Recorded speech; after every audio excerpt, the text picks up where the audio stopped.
My name is Amon. I'm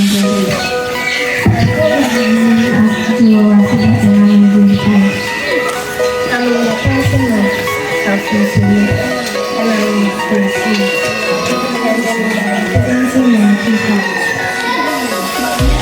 My name is Cora. My name is Sunny. My name is Sandra Sibila, and I am grade 5. My name is Sibila, and I am grade 6. I'm the person of Selena Farko-Chibula, and I'm in grade 8. My name is Shadow Bedouin, and I am in grade 6.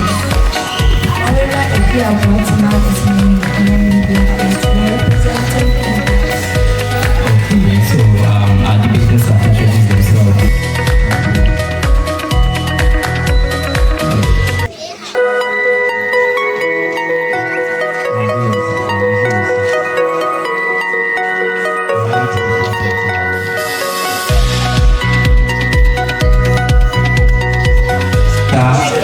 Feelings to give us your arguments.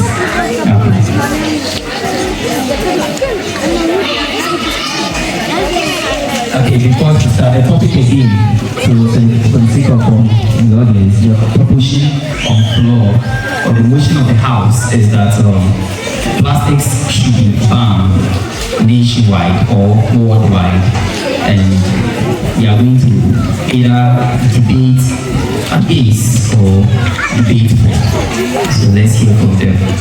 Panel of judges, co-debaters, accredited timekeeper, and members of the floor. I go by the name Rita Sabia Eju with my fellow colleagues who are Brian Bonsa and Forgive No Sugar. We are here to speak up. We are here to speak against the motion why plastic should be banned worldwide. My opponents stand here today, driven by my passion. During the total education of plastic and material by paints and they are absolutely brilliant. We on the opposition side share their concern for the environment, but we must ask a crucial question: is a global ban a solution, or is the act of collective industrial and medical self-sabotage? That plastic in its current and future forms is not the energy.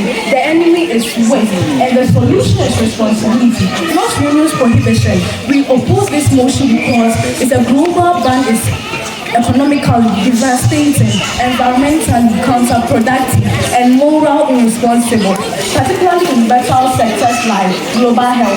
My first argument, the indispensable of modern plastic. Plastic is not merely a cheap conveyance, it is the backbone of modern hygiene, safety, and healthcare. Imagine a world without plastic. My opponents advocate for saving the planet, yet they agree that people on it.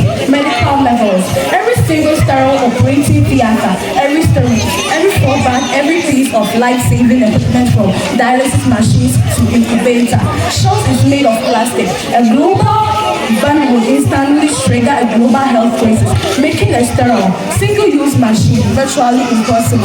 We must ask, we were willing to trade millions of lives for a misplaced moral victory, food security and safety.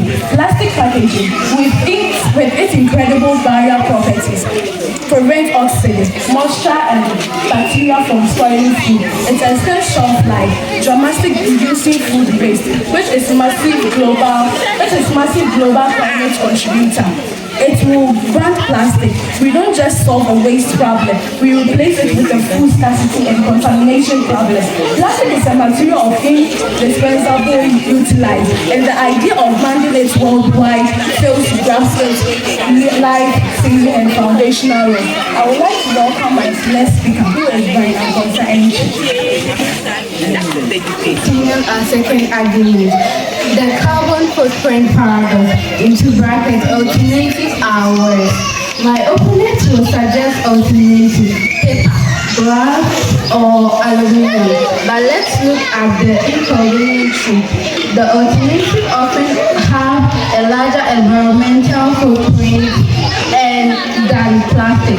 Plastic is singled out for its visibility as waste, but its true environmental advantage is its light weight and low Transportation. Plastic is incredibly light.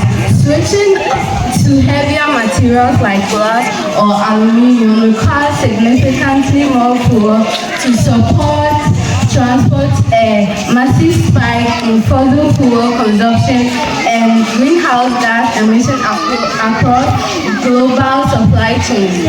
A single delivery truck carrying glass bottles would burn hundreds of extra liters of fuel compared to one carrying the equivalent volume in plastic containers.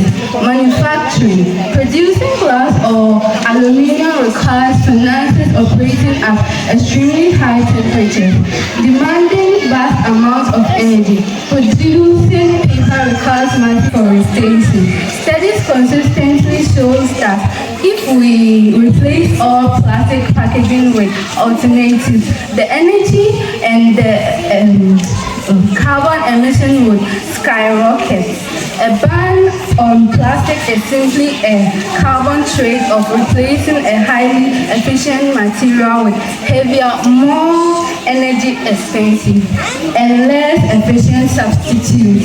We sell visible litter by increasing invisible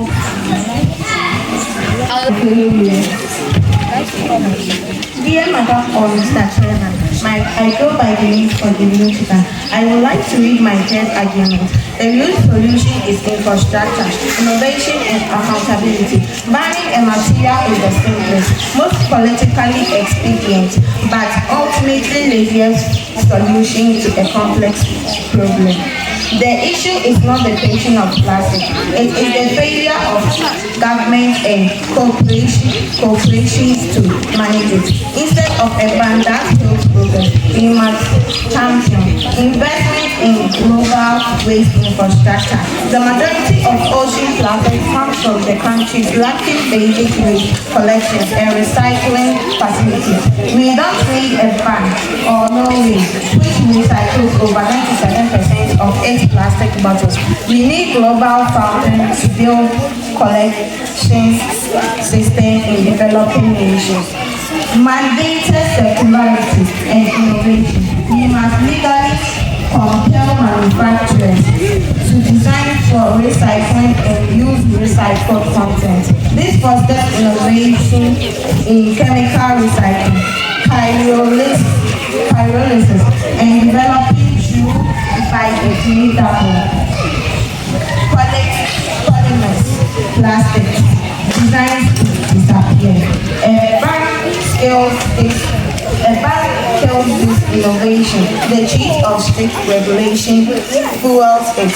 A ban is a retreat, a focus on a circular economic forward. I would like to read my conclusion. Madam or Mr. Chairman, we stand firm in our belief that the total world wants a catastrophic policy. It would compromise global health, trigger economic instability, and paradoxically increase our global carbon footprint by forcing our towards heavier, less efficient materials. We respect the passion of opposition, but we cannot solve the climate crisis with feel-good policies that ignore scientific and economic reality. Let us not demonize an essential, versatile, and life-saving material. Let us instead ban irresponsibility. Let us ban poor infrastructure. Let us ban the failure to recycle. We must treat plastic not as a plague to be wiped out, but as a resource to be managed, reused, and continuously improved for the sake of global health, economic stability, and the pursuit of genuine, effective environmental stewardship. We urge you to vote against this motion. Thank you.